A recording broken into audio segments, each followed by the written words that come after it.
ela, se tiver umas condições boas de água contínua, matéria orgânica, clima ameno funcionando, o mamão macho desenvolve óvulo e dá mamão de corda.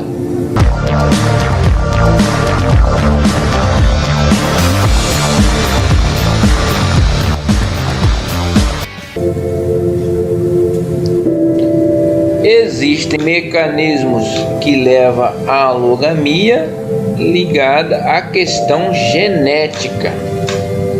E aí a gente vai entender que a gente come abacaxi a vida inteira, morre de velho e não sabe por que o abacaxi tem semente e às vezes o abacaxi tem semente, né? Obviamente, para pessoas que não é da área, isso não faz tanta diferença. O que é importante é que o abacaxi não tenha semente. Mas para nós que somos especialistas aí, e o processo de melhoramento, desenvolvimento de cultivar, aumento de produtividade, papapá, vai por aí afora, continua e precisa de especialista, né? Demora, o especialista lá no melhoramento de abacaxi da Embrapa vai aposentar e quem vai entrar? Um novo doutor. Buscar conhecimento é importante e gamia, os mecanismos ligados à genética, né? Mecanismo que levam à dioicia, ou seja, plantas que vão ter a capacidade de fazer a polinização e essa fertilização vai ser inviabilizada por causa de características genéticas, né? Existem dois tipos de sistema nessa questão de autoincompatibilidade, nessa interação poli-estigma: uma gametofítica, outra esporofítica. Na gametofítica, se tiver um determinado gameta na planta que é polinizada, não há fertilização. Às vezes não há nem formação do tubo polínico, às vezes o tubo polínico começa a desenvolver e vai ser degradado por certas substâncias que vão inviabilizar o crescimento para levar, como vocês estão vendo aí à esquerda, que ocorre em abacaxi, maçã e etc.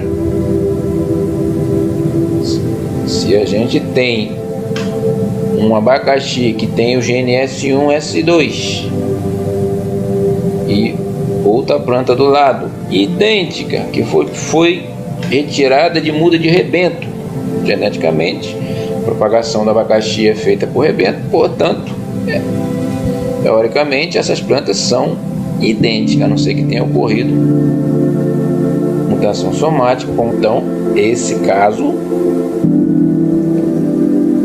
não vai haver fertilização, portanto não tem semente. Quando a gente planta, por exemplo, o abacaxi pérola ou uma outra que nós chamamos de determinada cultivar, jupi, perolera, né? Eles, embora tenham características que nós conceituamos de variedade de cultivar diferentes, do ponto de vista da existência desses genes, eles têm os mesmos. Então não há fecundação, tá?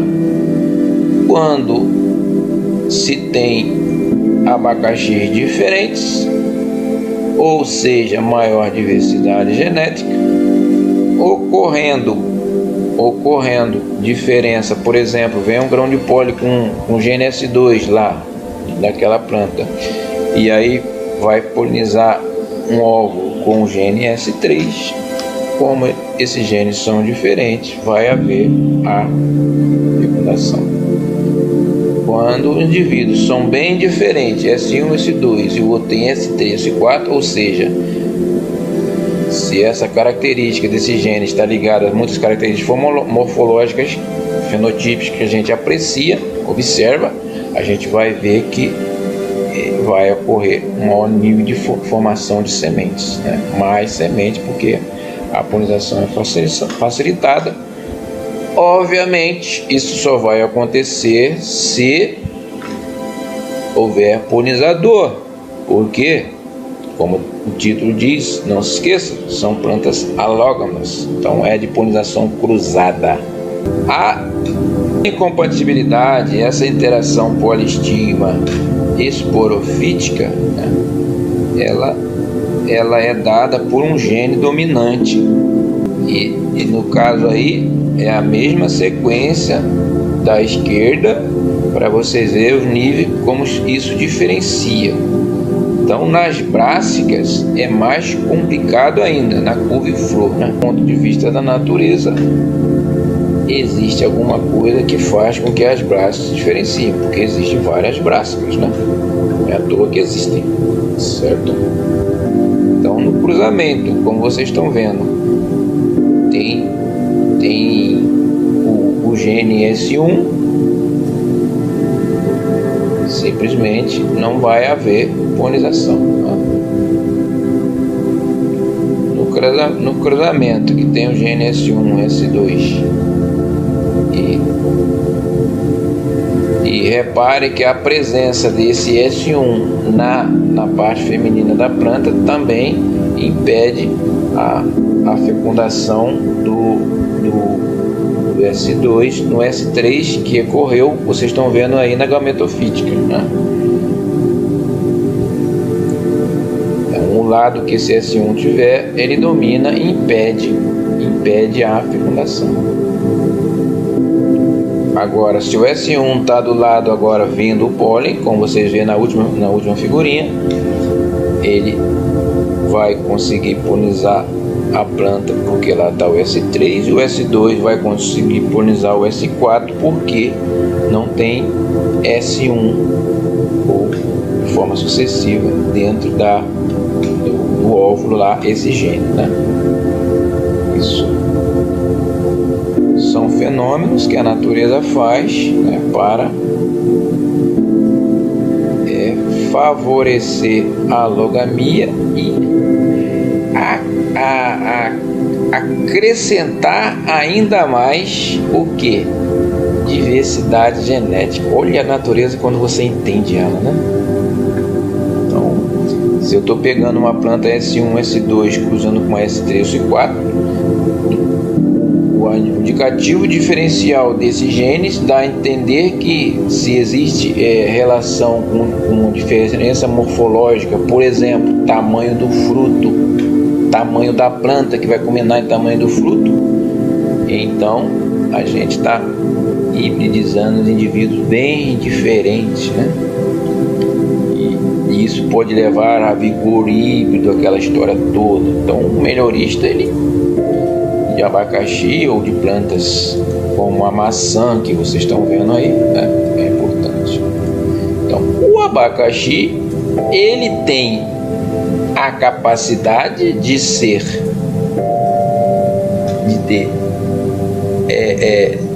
não se fertilizar e desenvolver partenocarpia. Então, isso do ponto de vista de produção é até interessante, um abacaxi sem semente. No caso da maçã, aí o buraco é mais embaixo. Por quê? Porque nesse caso a gente precisa no mesmo pomar ter indivíduos diferentes. O produtor muito, né? Hoje em dia a informação é muito mais facilitada e os produtores cada vez estão estudando muito, né? Para eu plantar a maçã tal, eu tenho que ter a tal, senão essa tal não produz. Então eu planto essa, coloco 15% dessa, coloco 20% daquela, para poder polinizar, né? E o fenômeno que está por trás é esse aí que vocês estão vendo, né? Então, do ponto de vista da produção, isso é importante. Para haver fecundação é importante, e o caso, quando o fruto é partenocárpico, não havendo, é importante, né? Então, esse mecanismo que determina a alogamia, existe ainda outros mecanismos. por exemplo, a macho esterilidade, tá? Então, indivíduos que são hermafroditas, as plantas, por exemplo, de caqui, de anonas, de graviola, de pinha e outras que eu não coloquei aí, elas são hermafroditas, todas as plantas, tá? Que pode ter aqueles comportamentos que a gente falou, né? De hipogamia, horários diferentes, e tem, no caso das anonas, no caso de caqui, não, tá?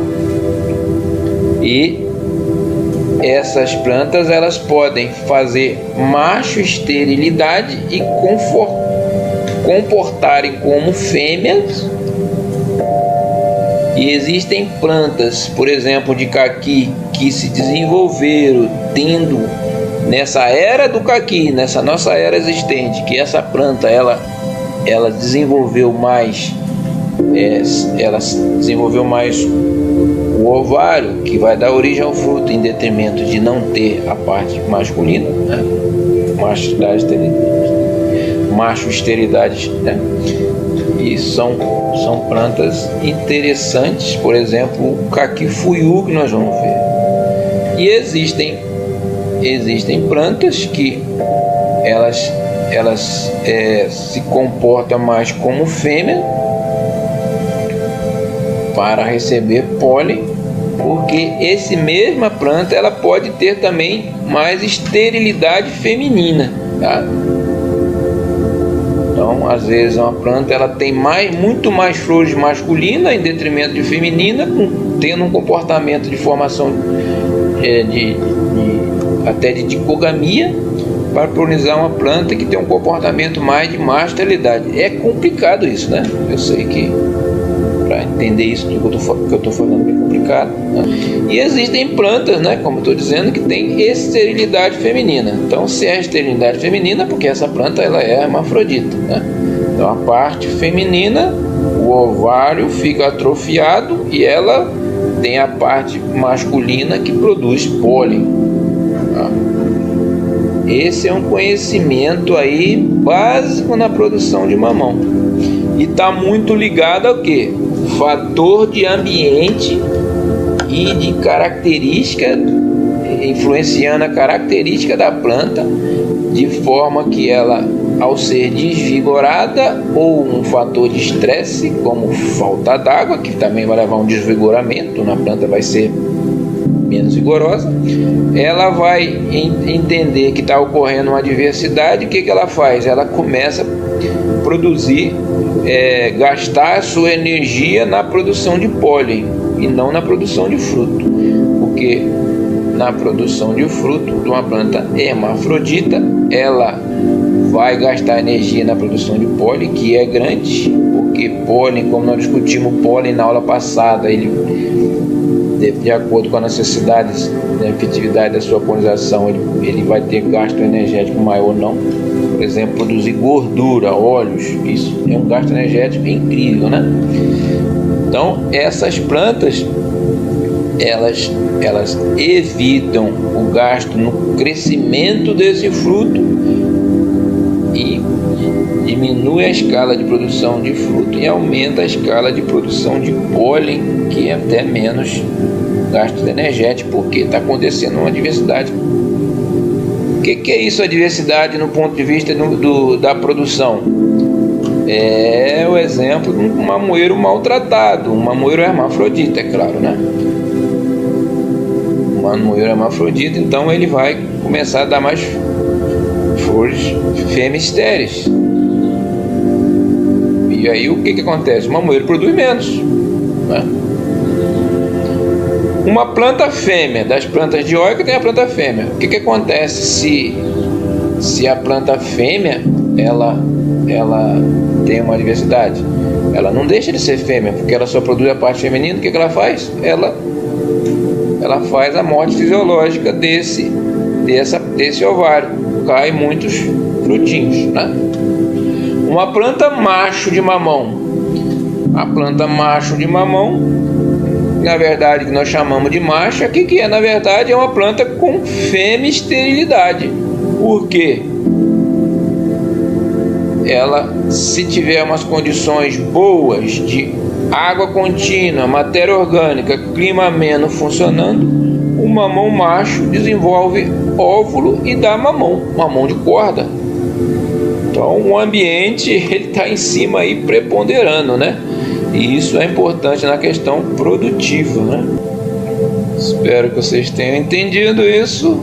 Para quem não sabia, né? Espero que todos vocês já soubessem, né? E esses casos, todo que eu falei ligado à biologia floral, esses conceitos, esses mecanismos, essas interações, interação pólen, interação estigma, interação meio, interação polinizador,